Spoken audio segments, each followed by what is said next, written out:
we are joined by Prerak Garg, Senior Director of Cloud and AI Strategy at Microsoft. He's talking Copilots to agents. Hi Prerak, great to see you again. Thank you. Good to see you. How are things? All right? Things are going well. How are you? Excellent. Yeah, really good show so far.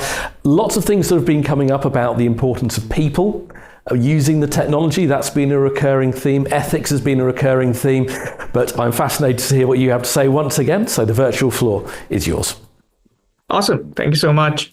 Hello, everyone. My name is Prerak Garg, and I'm part of the strategy leadership team at Microsoft in the Cloud and AI division.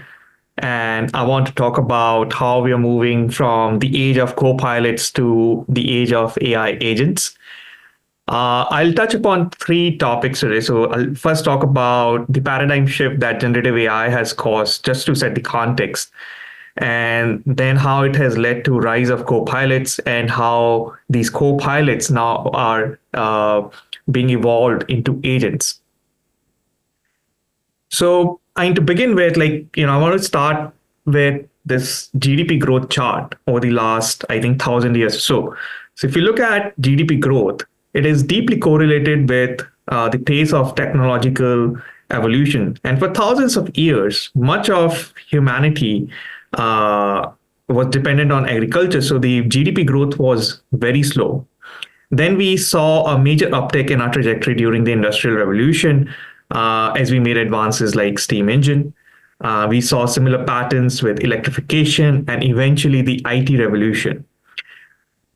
And now we are at the cusp of another major industrial revolution with AI. And if you see this chart, as the pace of technological evolution is accelerating, so is GDP growth. And AI, the pace at which it is moving, the curve is going to become even steeper. So a lot of people are worried about how AI will affect human society. I just see it as next technological revolution, which will turbocharge our GDP growth. So we're looking at immense economic prosperity in the next few decades and so on, completely how we think about workflows, human society is going to upend, and there's a lot of opportunity out there. Now, a lot of people have also started talking about the AI winter and how AI is not living up to its expectations, right? So there are these two spectrums or extremes on the spectrum. So I want to set this context here with the example of electricity, right? So when Thomas Edison invented the light bulb, it did not all of a sudden made human society more productive, right? The productivity revolution that we saw happened because of the hard yards that were actually put in by the later generation of innovators who built things like washing machine, the television, microwave, the computer. And this will be the case with AI as well. With ChatGPT, we had the light bulb movement. We all could see what it can do for us, right? And now the hard yards are being put by people who are building apps, and they're trying to infuse AI into our daily workflows, into existing apps, rethinking how some of the apps will work. And there will be second and third order applications, which we cannot imagine at this point, which will become possible because of AI and as AI continues to make progress. And that's when we'll see major gains in productivity. So we're already seeing some good gains in certain industries like software engineering, creative writing, and so on. But the scope will keep on expanding as we keep on making more innovation and AI becomes more capable. And a lot of people talk about, hey, AI has been around for quite some time. So why are we talking about AI now, right? What really changed after ChatGPT? So one major change was earlier people used to build a single model, which was purpose built for one use case, right? So if I'm a company, I want to use AI, I'll have to build my own model for very specific use case. For example, if I'm a call center, I want to summarize all the calls. I have to build my own model to summarize the calls. And there's a lot of friction, a lot of hard work. Not every company can do it. With LLMs, especially really large models like GPT-4, GPT-4o, Llama, you can pretty much, any company in the world can use AI out of the box using an API. Like you don't have to hire a team of machine learning engineers. It's super difficult because there are only so many people in the world who can do the job, right? You can pretty much just like go to Azure OpenAI or like any of these model websites, plug in the API and start using AI to reason over your own data, building applications and so on. So it has become so easy that anybody can now infuse AI into their applications. So that's one massive shift.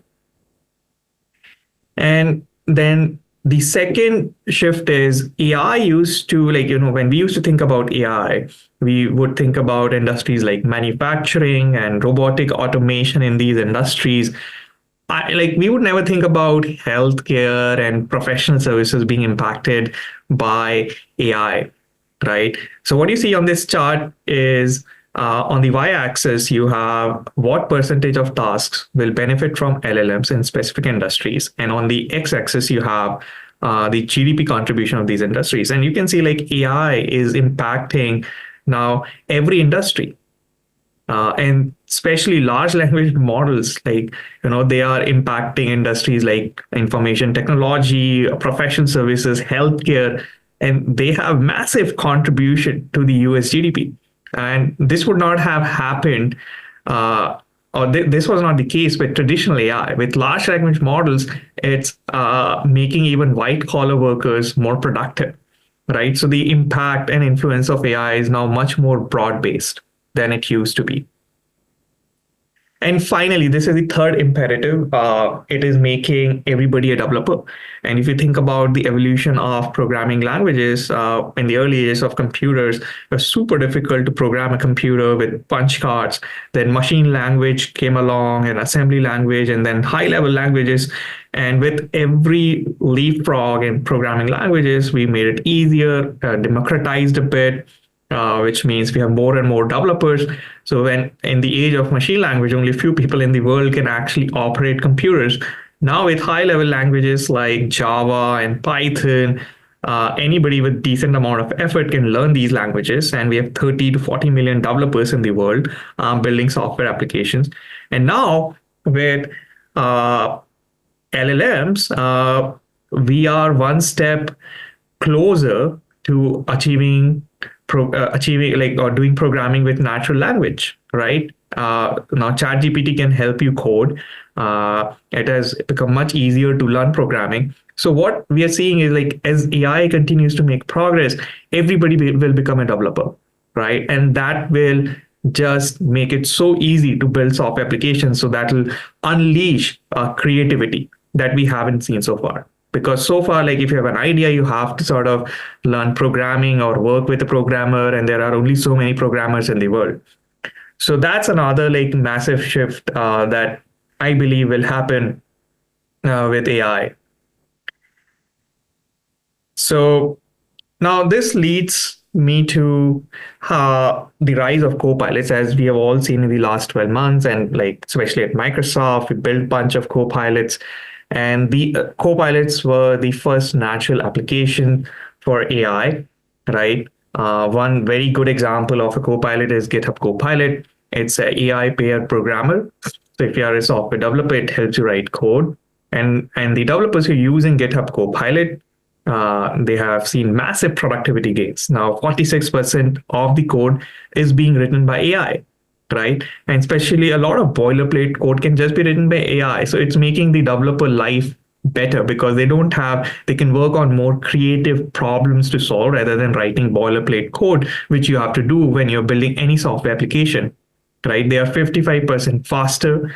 And as I was saying, like 75% of the developers feel more satisfied in their job because they don't have to do the grunt